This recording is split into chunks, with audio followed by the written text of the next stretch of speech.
Hey everybody, hopefully all of you are doing well. Today we're going to be making my Smoky BBQ Oxtails. Now if you don't have a smoker, a barbecue pit, or a crock pot, don't worry, stick around. I'm going to show you how to maneuver around this recipe for the best end result. So we're going to start with our nice clean oxtails. I've just patted them slightly dry so my seasoning will stick. Just in case anybody is wondering, oxtails are beef. They are the tail of the cow. That's why they vary in size. So those small parts in my hand right there are towards the end of the tail, and the bigger parts are more towards the top. I'm just going to season these with some Grand Diamond all-purpose seasoning, which you can check out along with this recipe at gdseasoning.com.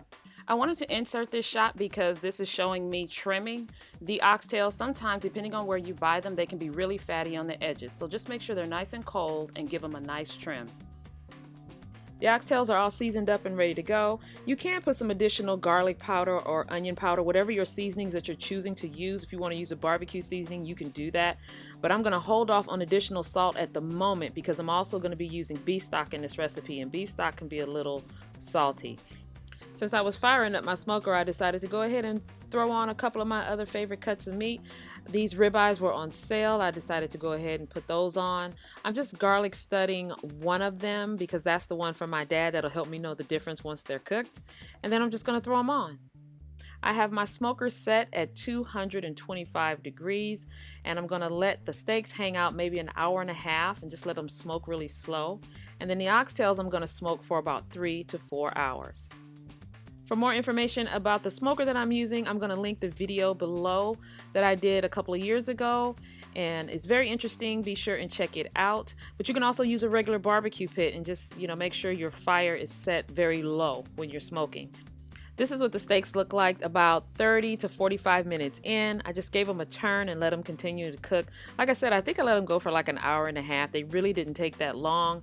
And it just doesn't get any easier than smoking a nice prime cut of beef like this.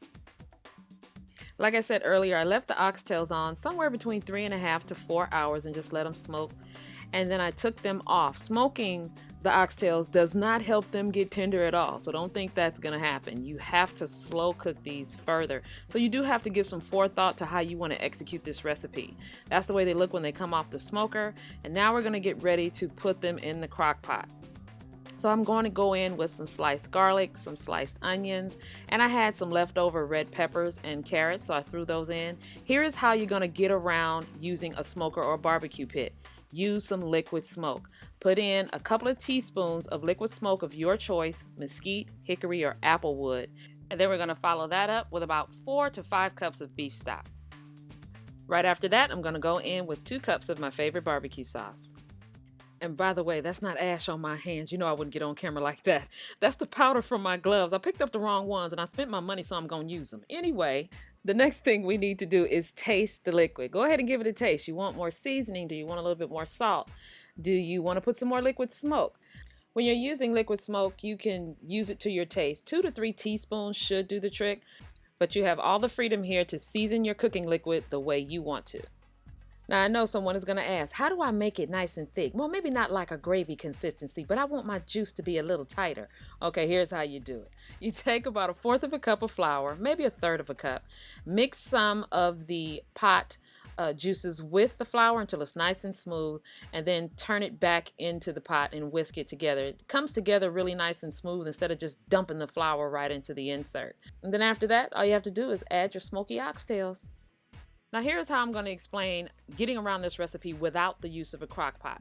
When you do have a crock pot, when you cook on low, you're cooking about 190 to 200 degrees Fahrenheit. When you cook on high, you're cooking about 250 to 300 degrees. To mimic those same conditions, use an oven-safe container with a lid, and you're going to cook at 300 degrees in the oven. We're going to have the same cooking conditions, and we're going to cook them for the same amount of time. So the crock pot is going to be set for 6 hours on high, and we're going to go into the oven for 6 hours at 300 degrees. I just knew I had to include this method because some of you that are watching still don't have crock pots.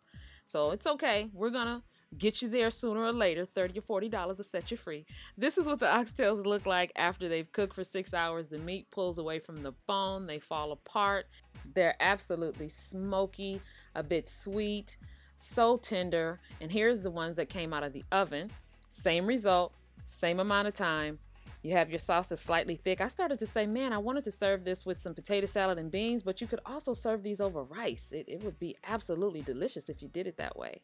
Don't forget to subscribe on your way out if you haven't done it already, and give this video a big thumbs up. Thank you all for joining me. You know I appreciate it when you come cook with me and hang out. Don't forget this recipe and others can be found at gdseasoning.com. And I'll see you next time.